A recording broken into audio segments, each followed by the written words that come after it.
وفقنا الله وإياكم لحسن عبادته حتى نلقى اليقين، واعبد ربك حتى يأتيك اليقين.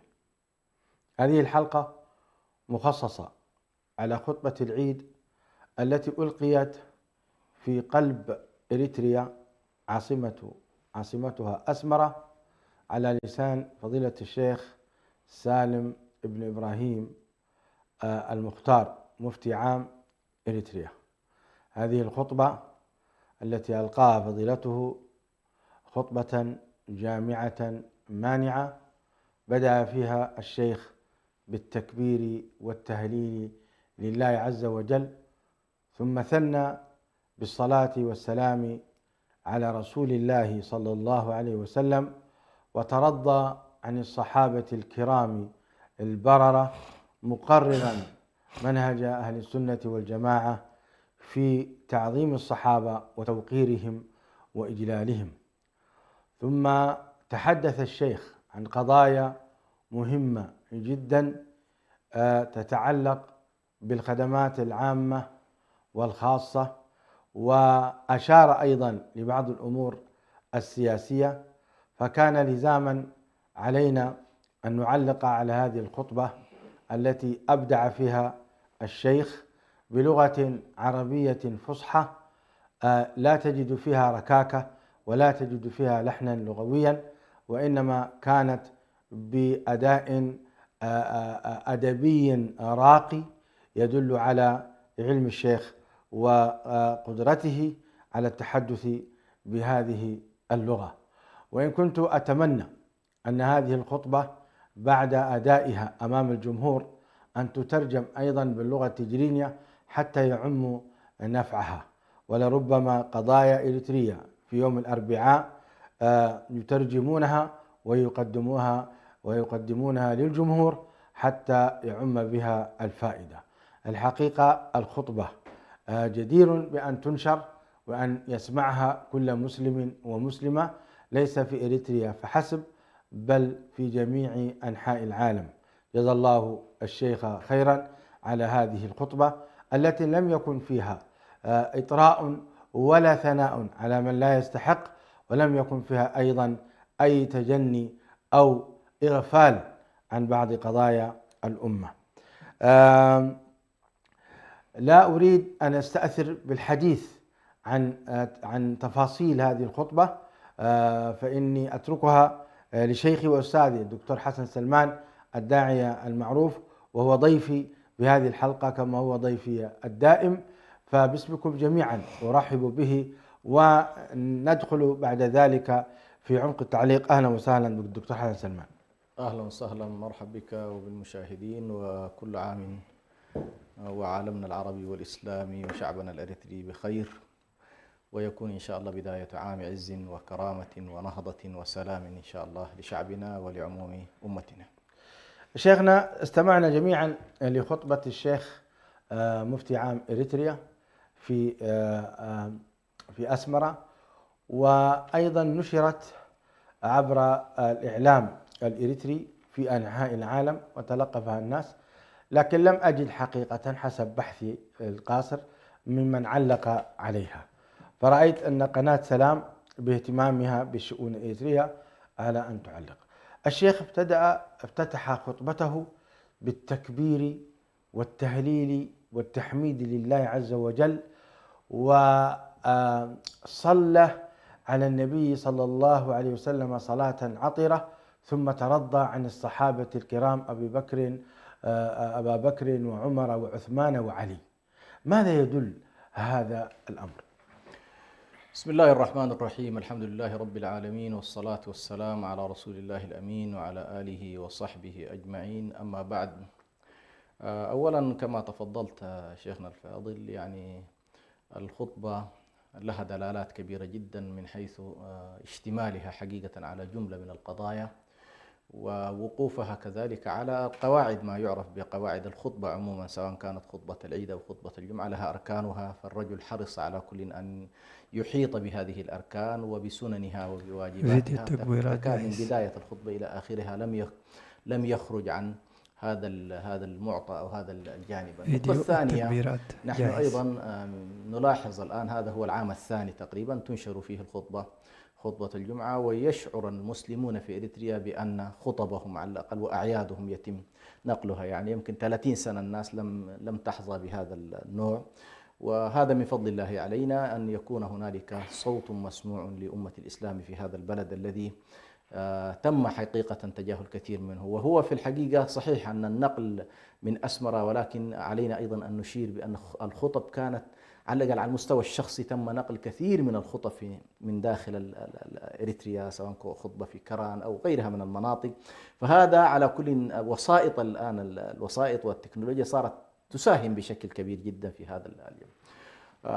النقطة الثالثة يمكن دي برضو من الملاحظات التي نبه إليها بعض الإعلاميين، وهو أن الدولة الإريترية حتى هذه اللحظة، ما أعرف على كل في الطرف الآخر، لكن لم يحظى المسلمون فيها بمعايدة رسمية من رأس الدولة أو من أجهزتها الرسمية. هذه واحدة من الإشكالات. جميل يعني جدا هذا. جيد أنك أنت فتحت للناس على الأقل الخطبة تنقل، لكن الدولة لها شعب، ولو كان إن شاء الله شعب أقلية. اليوم حتى الأقليات الدول في سبيل أنها والله تعتبر هذا مكون من مكونات الدولة، يبدأ هنالك نوع من الاعتراف بهم من خلال التهاني الرسمية للدولة، فيقوم رئيس الدولة أو من ينوب عن رأس الدولة أو إعلام الدولة بالتهنئة على كل في هذا. لكن ألا ترى كونهم نشروا خطبة العيد بهذه الطريقة وكلفوا جهاز الإعلام أن ينشرها كما رأيت، ألا يعتبر هذا يعني مساهمة من الدولة بالتهنئة؟ لا، هي هذا على كل نقل إعلامي، لكن جميل. نقل إعلامي هذا يشكرون عليه، هذا جيد. لكن أنا أقول أنت كرئيس دولة بتتلقى تحايا وتهاني من الآخرين بالمعايدة. يعني مثلا برهان اتصل بإسياس أفورقي بأنه والله يبارك له العيد. طيب أنت كرأس دولة هنئ شعبك، لاحظت؟ هنئ الشعب. على كل هنا في الوسائط ربما حصل خلاف كبير بين من يعتبر هذا تجاهل للمسلمين وبين من يرى أن والله هذا هو السلوك الذي اتخذته الدولة مع المسلمين ومع المسيحيين، يقول لك إنه ما في حتى تهاني. هل هناك تهاني للمسيحيين؟ فبعضهم على كل يقول ما في تهاني رسمية غير موجودة، الدولة لا تهنئ هؤلاء ولا تهنئ هؤلاء. فعلى كل هذا طبعا أنا أميل إلى أن تهاني الجميع أفضل من تجاهل الجميع.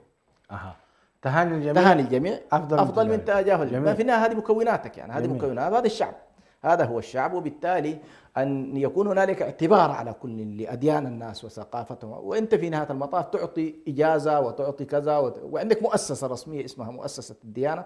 فعلى كل هذه ملاحظة نحن نبديها كما تفضلت من هذا المنبر. بالنسبة للخطبة بدايتها واضح جدا فقه الرجل، وهذا كان طبيعي جدا أن لا يمكن أن يصل إلى مستوى الإفتاء وهو لا يفهم أصلا ما هي الفقه في هذه الجوانب. يعني ولذلك أريدك أن فهو عندما ابتدأ بالتكبير، لعل كما عائشة رضي الله عنها، أمنا عائشة كانت تقول النبي صلى الله عليه وسلم كان يقول في ركوعه سبحانك اللهم ربنا وبحمدك اللهم اغفر لي، يتأول إذا جاء نصر الله والفتح.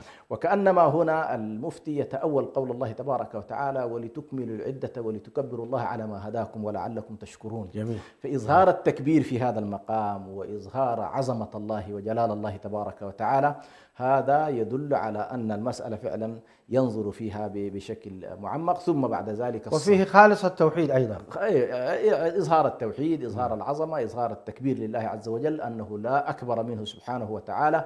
فهذه كلها دلائل التوحيد. ثم بعد ذلك دلائل الرسالة، وليس فيه استغاثة بغير الله عز وجل ولا الثناء على عبد القادر الجيلاني ولا على هذه الأمور، محض التوحيد. لا مجال يعني لأن يأتي أصلا بهذه في خطب الجمعة والعيدين إذا التزم أصلا حتى المذهب الذي يمكن أن يكون سائد أو ربما يعتقده الشخص. يعني وغالبا والله أعلم الإفتاء قد يكون على كل رأس الإفتاء هو من المذهب الحنفي. فلو لاحظت أنت طريقة الرجل هي تكاد تشبه نفس خطبنا هنا اللي موجودة. لا جميل، خطب أهل السنة والجماعة تقريبا. فصلى على النبي صلى الله عليه وسلم بعد ذلك، وهذا إعلان لرسالة النبي صلى الله عليه وسلم، وهو عبارة عن الشهادتين. فالتكبير فيه دلالة التوحيد، والصلاة على النبي صلى الله عليه وسلم فيها دلالة الرسالة، ثم بعد ذلك دلالة الاتباع لإظهار المنهج الذي يسلكه أهل هذا البلد، وهو منهج أهل السنة والجماعة، من خلال تسمية الأئمة الأربعة، وهذا على كل تاريخ أيضا درج عليهم. الحمد لله، الحمد لله على هذه النعمة. نعم. أن إريتريا لم تبتلى لا بالتشيع ولا والعياذ بالله بالتعرض على الصحابة ولا صح. يعني لو تعلقون على هذا يا شيخ حسن. نعم، على كل هذه طبعا بفضل الله عز وجل. يمكن أنا في آخر مقابلاتي كان سئلت عن موضوع الشيعة، قلت الشيعة حتى الآن الحمد لله لا وجود لهم في إريتريا.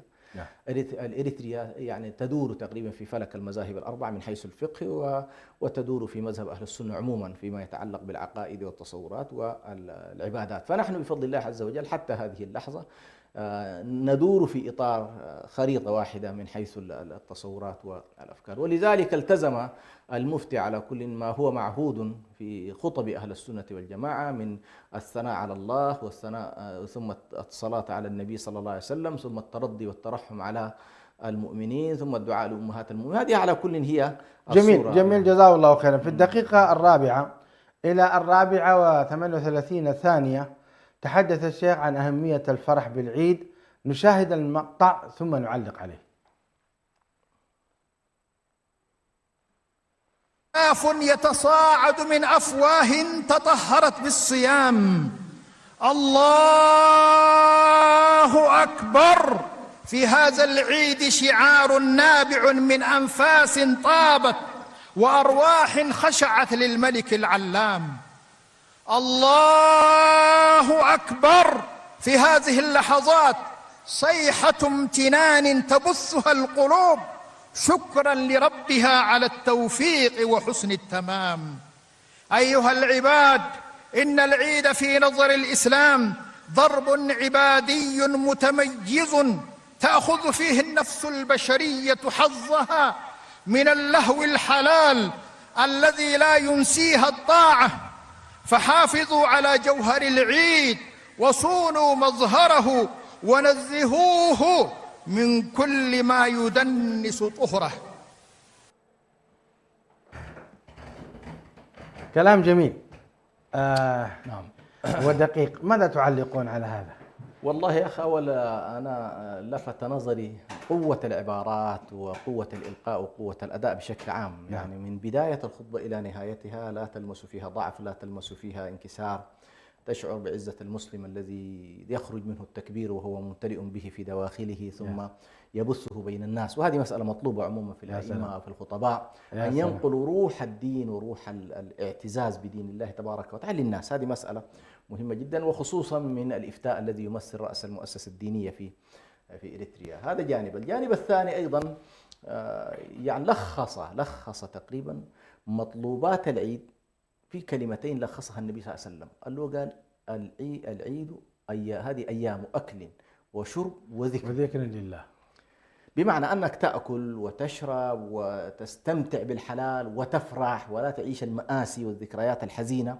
لكن كل ذلك هو ربط بالحلال، وربط بأن لا ينسينا ذكر الله أو لا ينسينا مقصود ما كنا فيه، وهو أنك والله اللهو لا يخرج بك إلى دائرة الغفلة وإلى دائرة النسيان وإلى دائرة المحرمات. هذه طبعا قصة أخرى يعني، وربما يعني الكلمة كانت أشمل بكثير، لكن خلينا الآن نقول هو حرص أن يقول بأنه والله تمتعوا، أفرحوا، العبوا، كل ذلك في إطار دائرة دائرة الحلال، ولا تذهبوا إلى دائرة المنهيات ولا دائرة المحرمات، وتذكروا أنكم كنتم في عبادة. وهذه طبعا من شكر الله عز وجل أن الإنسان ولعلكم تشكرون، من شكر الله على نعمه أنك لا يمكن الله ينعم عليك وأنت تعصيه.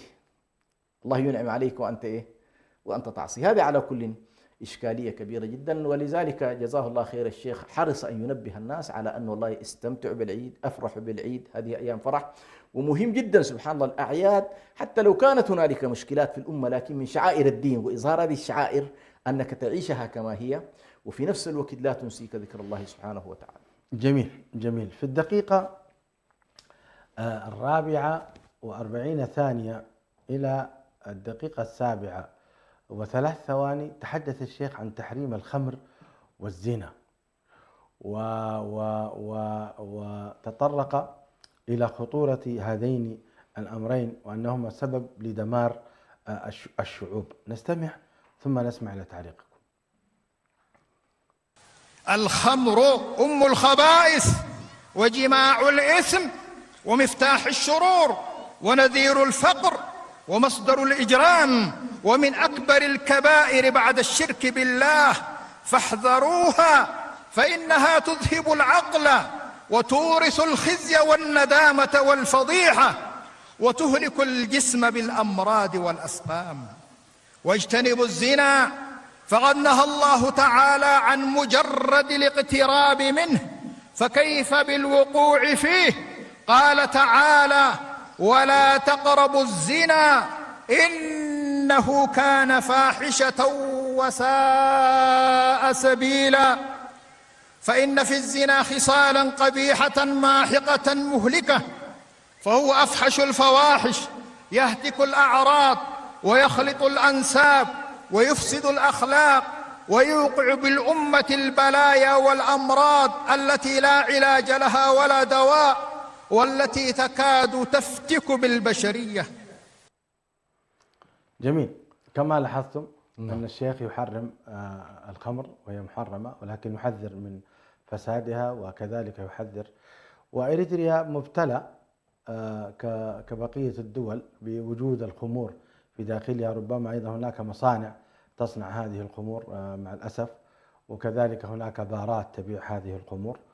ولكن واجب العلماء هو هذا التحذير الذي سمعناه. كذلك الزنا عياذا بالله موجود في كل الدول، وأيضا مبتلى به إريتريا.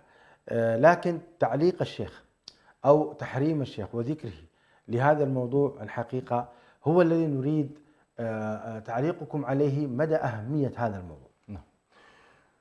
هو على كل الدين بعد العقائد والتصورات يقوم على الواجبات والمحرمات، وأعظم المحرمات التي نبه لها الشارع هي مسألة قتل النفوس والزنا والخمر.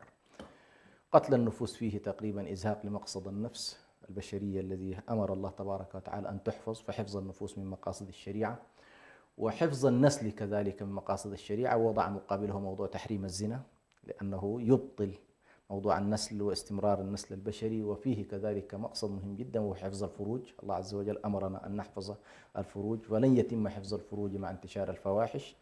هذه من اللي أيضا جاءت الشريعة كمقصد من مقاصدها بموضوع حفظ العقول، والأمة التي لا تحافظ على عقولها ولا تبالي بهذا الأمر طبيعة الحال فإنها تكون أمة على الأقل لساعات هي خارج التغطية كما يقولون. الذي يشرب الخمر فهو لساعات طويلة جدا أنه لا يقوم بمسؤولياته ولا بأدواره، فإن كان موظفا لا يقوم بوظيفته، وإن كان أبا لا يقوم بمسؤوليته تجاه أسرته، وإن كان كذلك مقاتلا لا يمكن أن يكون في سكره وهو يقوم بحراسته وأمنه. كل ذلك على كل، لكن الرجل يبدو لي والله أعلم كأنما هو يتلمس. هذه طبعا دور العالم والداعي، هذا الذي نحن نريده. هل فعلا هو بطبيعة الحال يعني إلا من رحم الله واقع في هذا الأمر؟ هو على الأقل خلينا نقول هو أمام حالة موجودة مفتوحة كما تفضلت. الخمور كمصانع موجودة، البارات موجودة،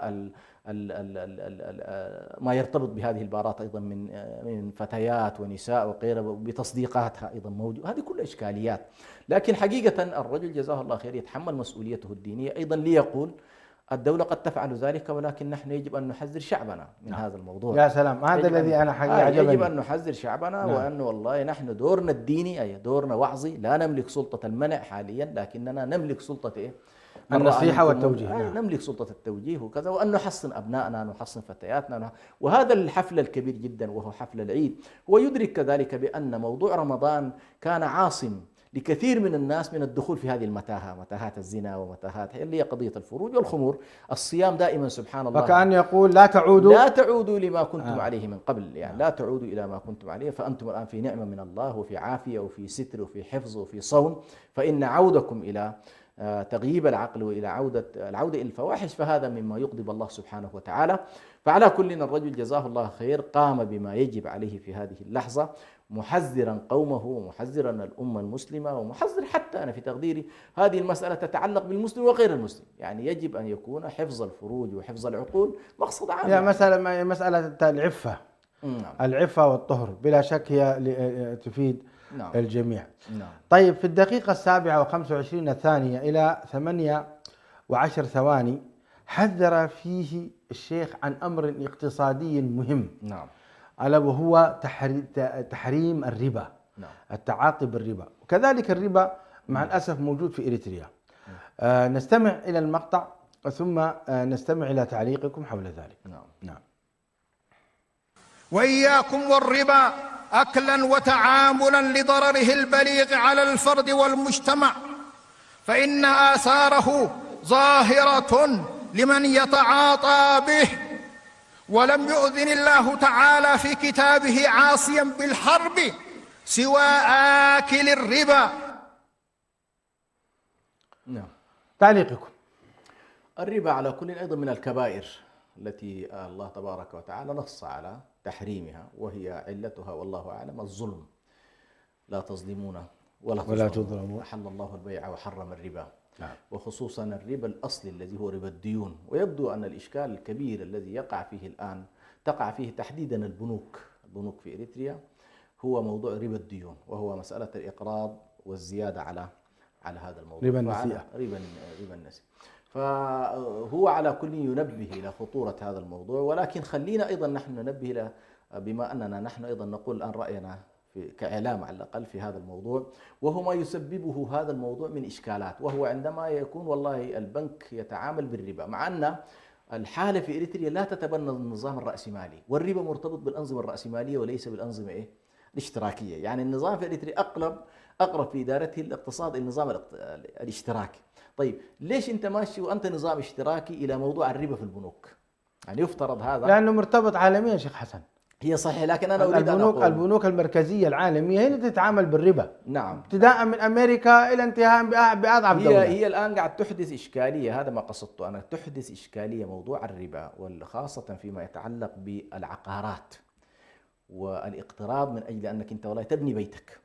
فعندما يكون هنالك قطاع واسع 50% 60% من مجتمعك يرى تحريم الربا ولا يريد أن يقترب من هذا الموضوع، وأنت تفرض هذا الوضع، فإنك ستوجد اختلالا اجتماعيا واقتصاديا في المجتمع.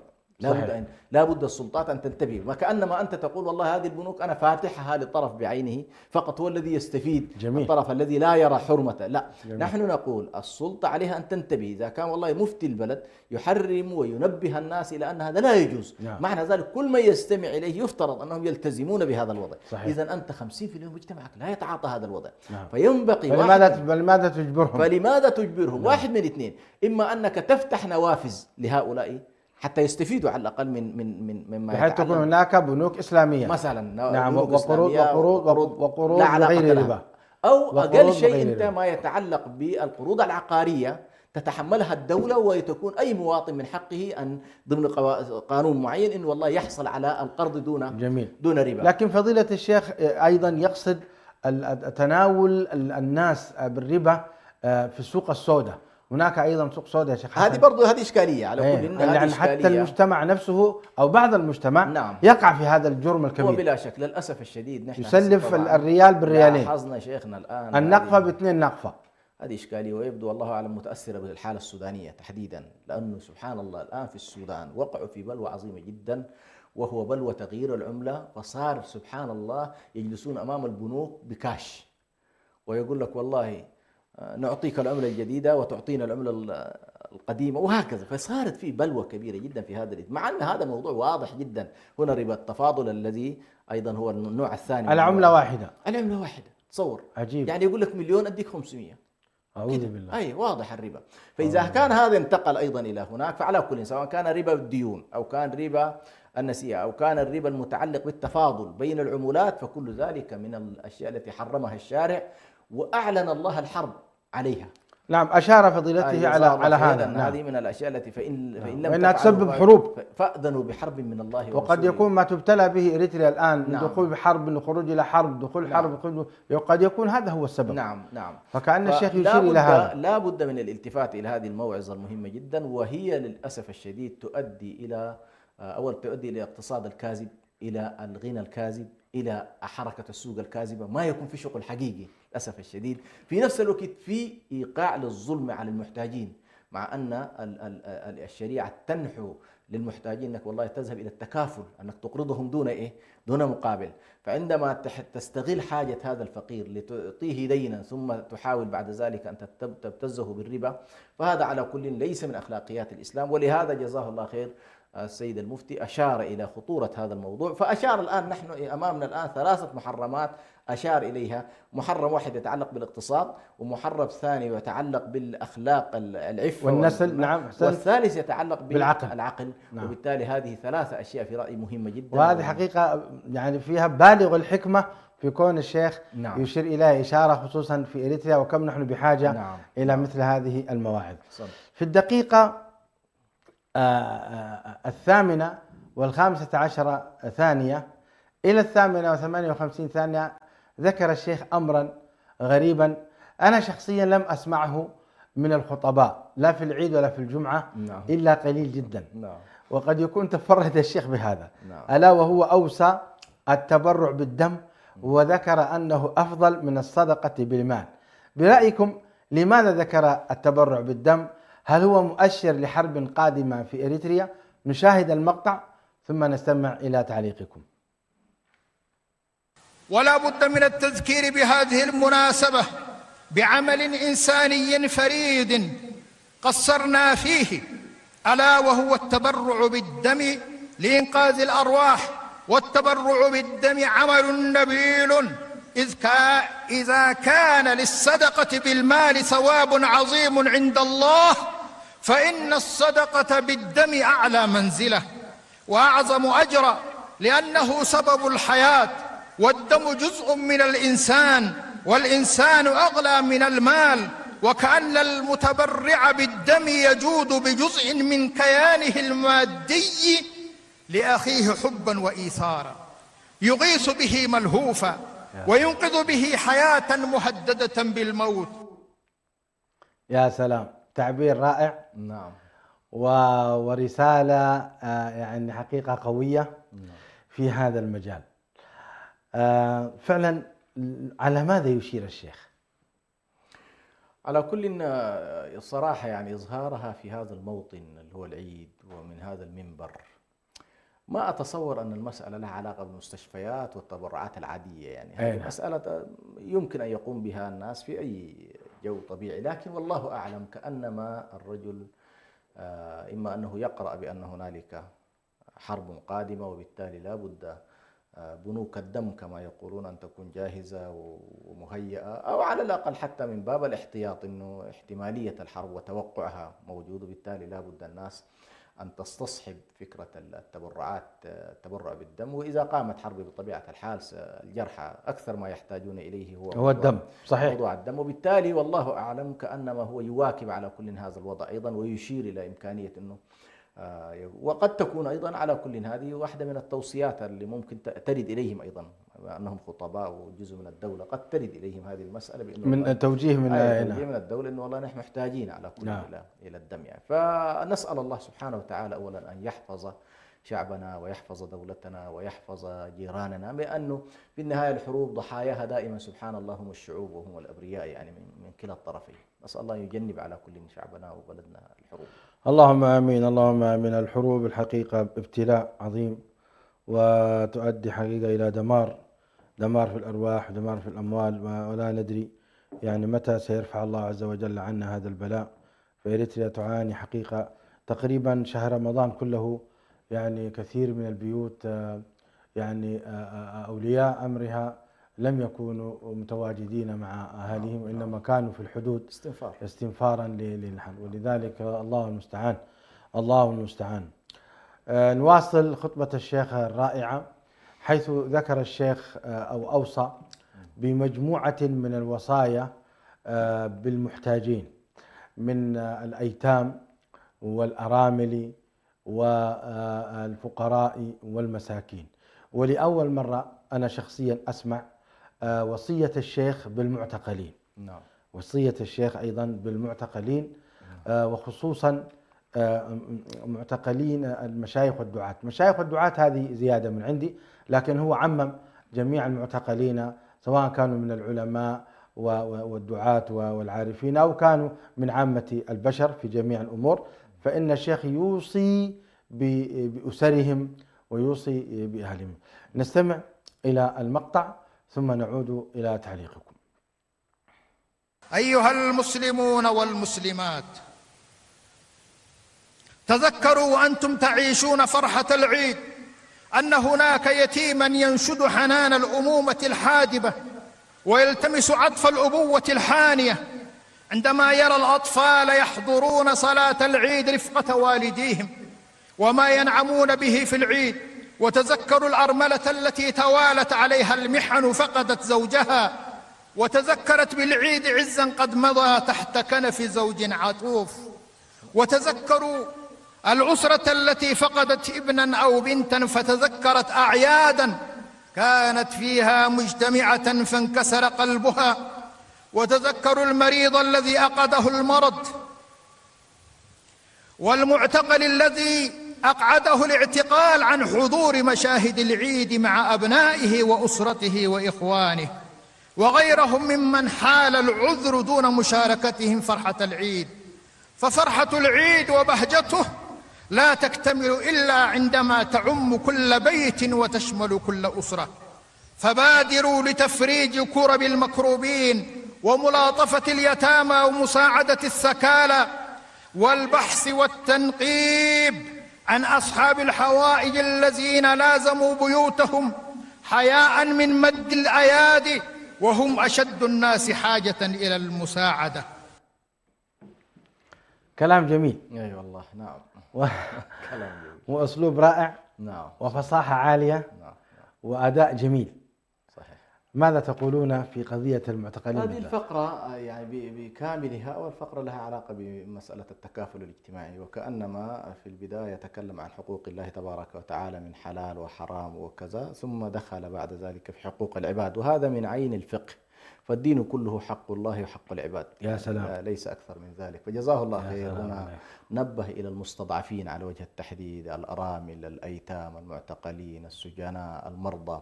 فهذه الفئات الضعيفة التي هي بحاجة حقيقة إلى الالتفات وإلى التعاون، وإلى أن يشعر الناس بأن والله لا بد المجتمع يتكافل فيما بينه ويشعر هؤلاء بالفرحة في هذا اليوم.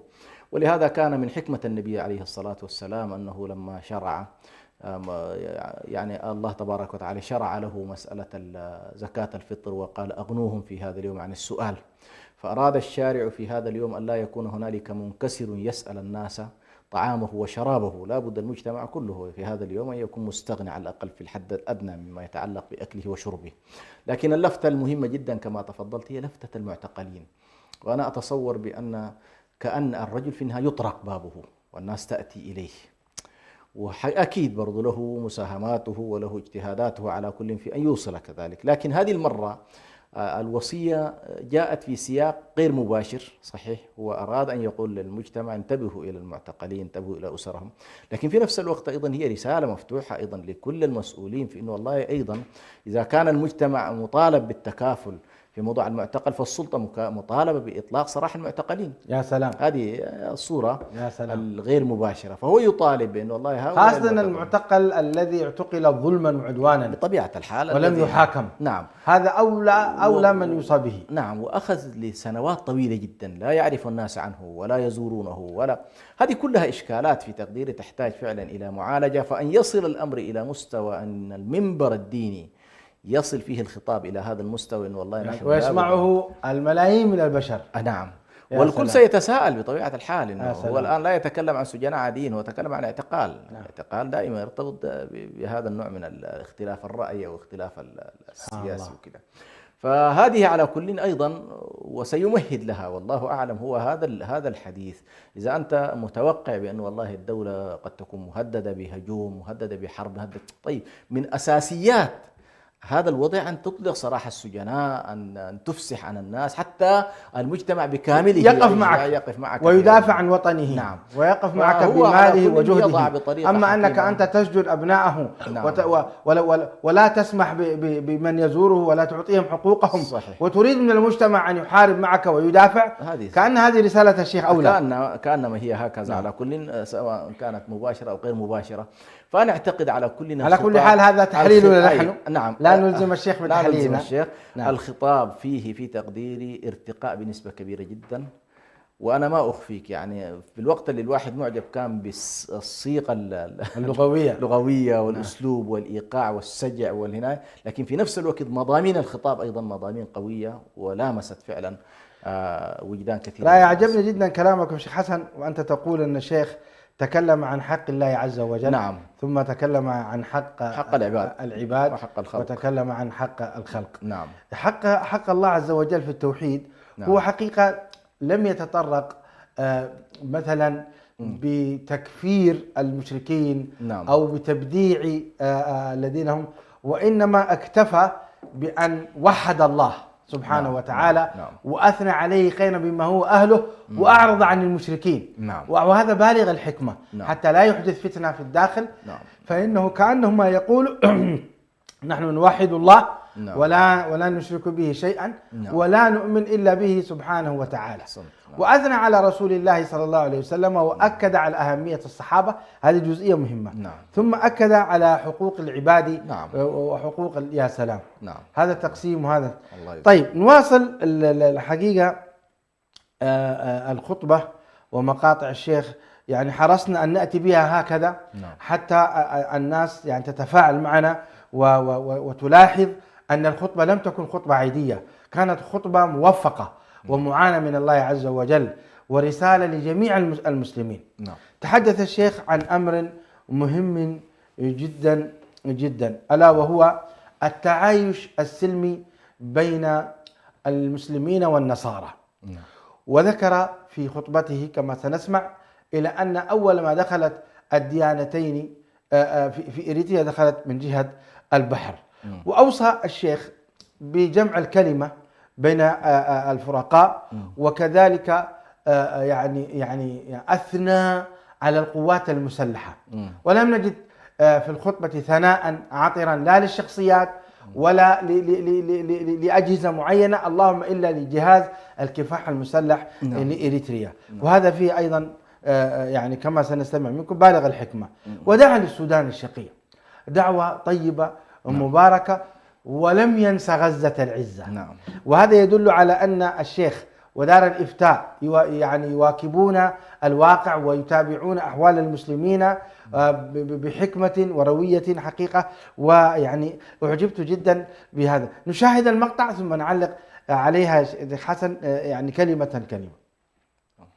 أيها المؤمنون والمؤمنات، إن الله تعالى بعد أن أنبتنا في أرض إريتريا المباركة وقبل ظهور الديانات عاش أجدادنا متفاهمين متعاونين، وبعد بزوغ فجر الديانتين فمن شواطئنا دخلتا، فكان بلدنا من أوائل الأمم المؤمنة بهما، بل كان بوابة لنشرهما إلى الأقطار الأخرى، وأن كل محتل دنس أرضنا ومن أجل إطالة أمد استعماره حاول تمزيق وحدة شعبنا، ولكن فشلت كل المخططات بفضل صموده وتماسكه حتى تحرر الوطن. فلنحرص على وحدتنا تحت ظلال وطننا الغالي، فإن وحدتنا صمام الأمان وأقوى سلاح لمواجهة التحديات وعلى توريثها للأجيال. وفي الختام نهنئ الشعب الإريتري في الداخل والخارج والعالم الإسلامي أجمع بالعيد، والتهنئة مقرونة بالتحية إلى قوات الدفاع الإريترية الباسلة بناة الوطن وحماته. اللهم صل وسلم على سيدنا محمد وعلى آله، وارض اللهم عن الصحابة والتابعين. اللهم تقبل صيامنا وقيامنا وصالح أعمالنا، واحفظ وطننا وزده أمنا وازدهارا وتقدما، وبارك لنا في أرضنا وسمائنا وبحرنا وزرعنا وضرعنا، ووسع أرزاقنا وأصلح أبناءنا وبناتنا. اللهم اجعل أرض السودان الشقيق آمنا سالما مستقرا، وأتمم له التباشير التي تلوح في الأفق من الأخبار السارة لتعم سائر ربوعه وتشيع كل أراضيه. اللهم إن نزيف دماء ودموع أهل غزة الأبية العصية وحصد الأرواح البريئة المسالمة لا يزال على أشده وسط صمت دولي، وأنهم يئسوا من نصرة أهل الأرض، فكلهم يا رب الأرض والسماء، وانصرهم وفرج كربهم واكشف الغمة عنهم وبدل حالهم إلى أحسن حال يا رب العالمين. تقبل الله منا ومنكم صالح الأعمال، وكل عام وأنتم بخير. خاتمة طيبة نعم لهذه الخطبة ووصايا جميلة جدا. تحدث الشيخ عن الديانتين، الديانة الإسلامية والديانة النصرانية، ولا أعتقد أن الشيخ يعني يقرر الديانة النصرانية بقدر ما يذكر التاريخ في دخولها إلى إريتريا، وإنما الشيخ يعتز بإسلامه بلا شك. أريد أن أسمع تعليقكم حول هذه النقطة شيخ حسن. نعم، هو كما تفضلت موضوع الأديان طبعا لا يحتمل من ناحية العقيدة إلا أن تكون على دين واحد بلا شك. الدين عند الله الإسلام، لكن لا يخالف ذلك أن تعترف بالواقع كما هو.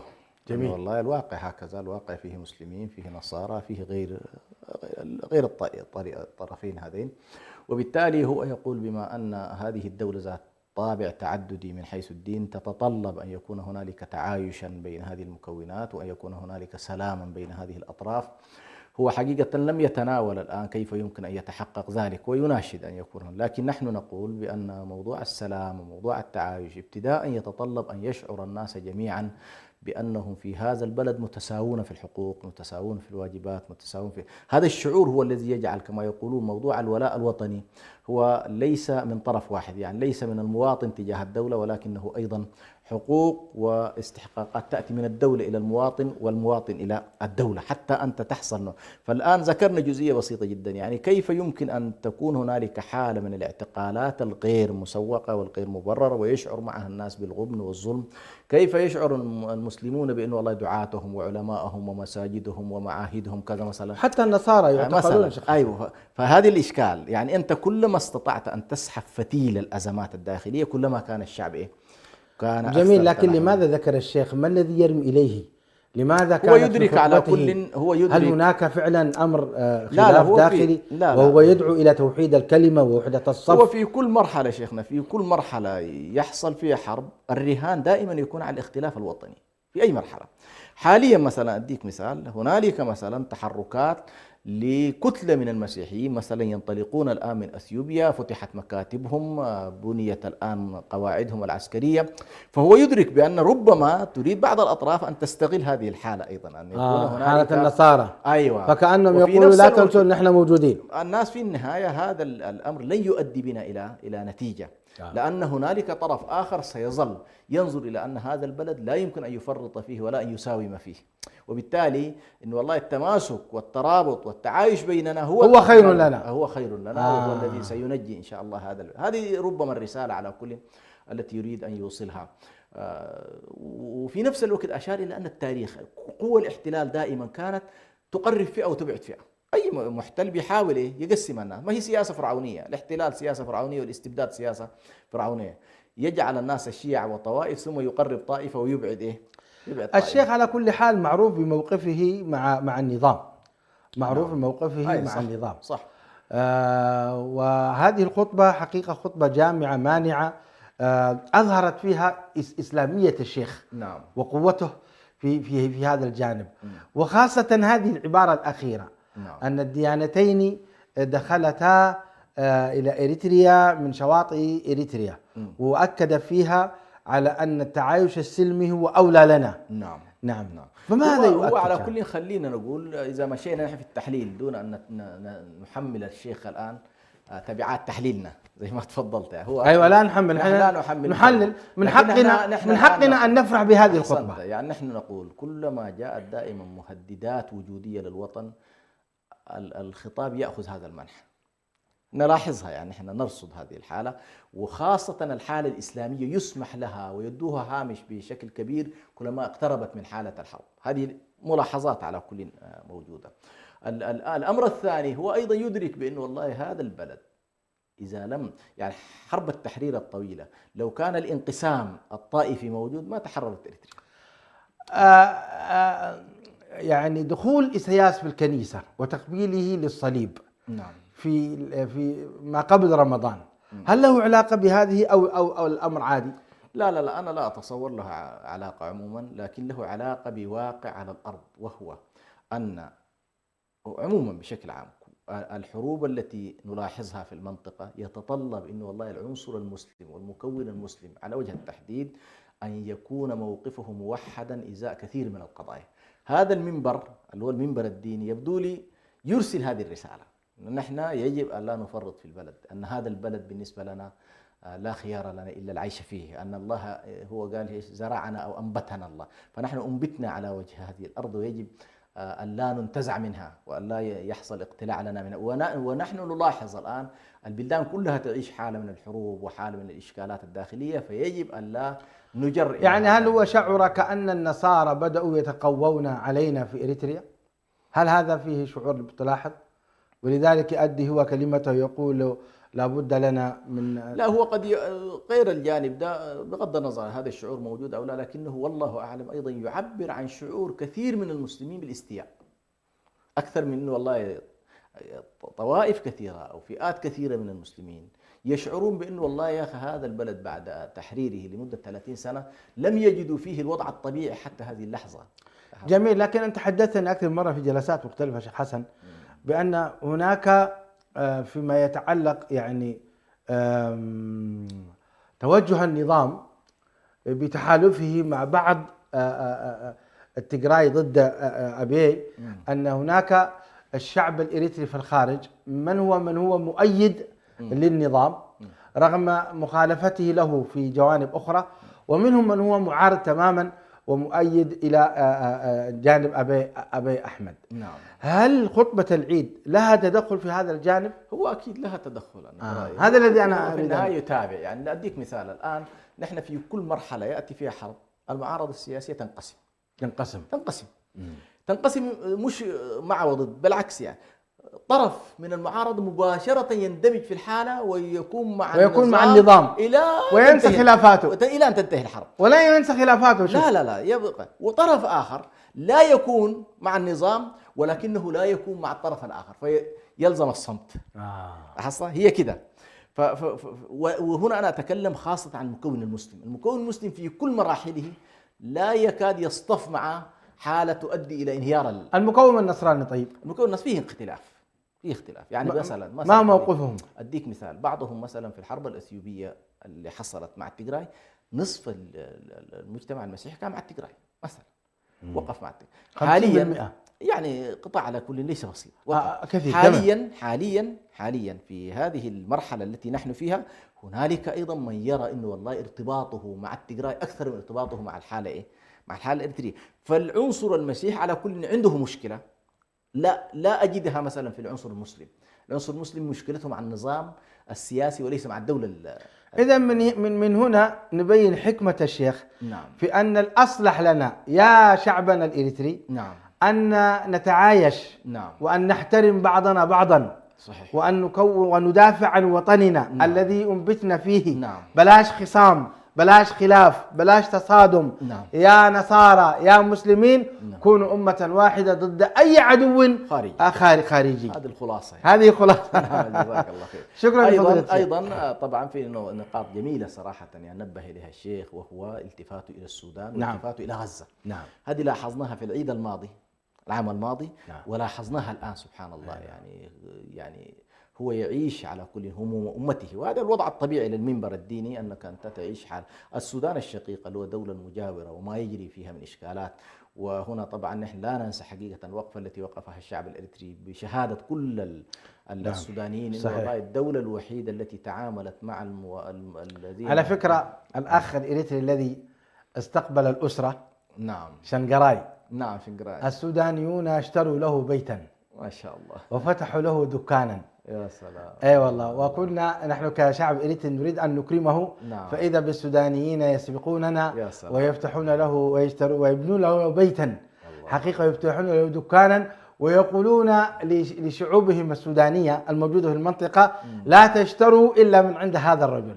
يا سلام. فشكرا للشعب السوداني. على كل هذه الحرب يعني هي الحروب لا تخلو بطبيعة الحال من مفاسد، لكن من أوجهها الجميلة أنها أوجدت لحمة كبيرة جدا بين الشعبين الأريتري والسوداني، وهما أكثر الشعوب الآن في المنطقة تقريبا متداخلة متشابهة متقاربة فيما بينها. فعلى كل أوجدت في رأيي جسر كبير جدا وتواصل عميق جدا بين البلدين، ونزعت كذلك كثير من الملاحظات ربما أيضا اللي كانت موجودة في السابق. أضف إلى ذلك أوجدت لفتة مهمة جدا الآن لخطبة الشيخ في الالتفات إلى غزة. يا سلام. وسبحان الله يكاد عبر عن كل عالم اليوم في العالم الإسلامي أن والله كأنما يئس الشعب الفلسطيني من أهل الأرض ولم تعد أكفه إلا مرفوعة للسماء. يعني هذا العجز الذي تعيشه الأمة، هذا الحصار الذي يعانيه الشعب الفلسطيني، والله واهم من يتصور بأن هذه الحرب فقط ستكون مآلاتها على الشعب الفلسطيني. الذي نخشاه والعياذ بالله أن ينزل علينا غضب الله عز وجل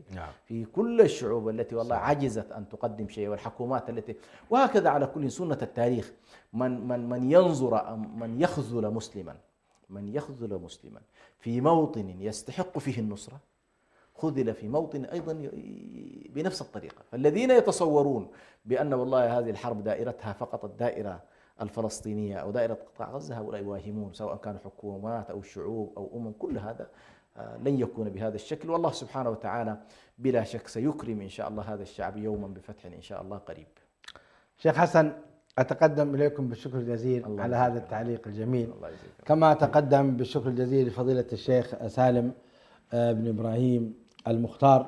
نتفق معه في بعض الأمور أو نختلف، فإن هذه الخطبة العصماء التي ألقاها فضيلته جزاه الله خيرا، نسأل الله تعالى أن تكون رفعة له مغفرة له.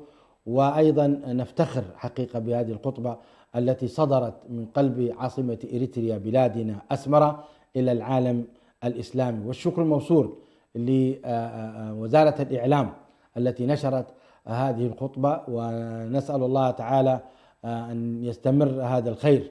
وإن ننسى فلا ننسى أن نشكر ربنا سبحانه وتعالى أن أحيانا حتى نسمع هذه الكلمات، ونسأل الله سبحانه وتعالى أن يولي علينا خيارنا، وأن يعم بلادنا إريتريا ربوع بلادنا الأمن والاستقرار، وأن يعافينا سبحانه وتعالى من هذه الحروب التي أنهكتنا وأكلت الأخضر واليابس. اللهم آمين. مشاهدي الأكارم، كذلك الشكر موصول لكم على حسن متابعتكم، ونسأل الله تعالى لنا ولكم القبول، وكل عام وأنتم بخير. هذا أخوكم برهان سعيد يحييكم، والسلام عليكم ورحمة الله وبركاته. الله وبركاته. الله يجزيك الخير. إريتريا يا جارة البحر ويا منارة الجنوب، إريتريا يا درة البحر ويا منارة الجنوب.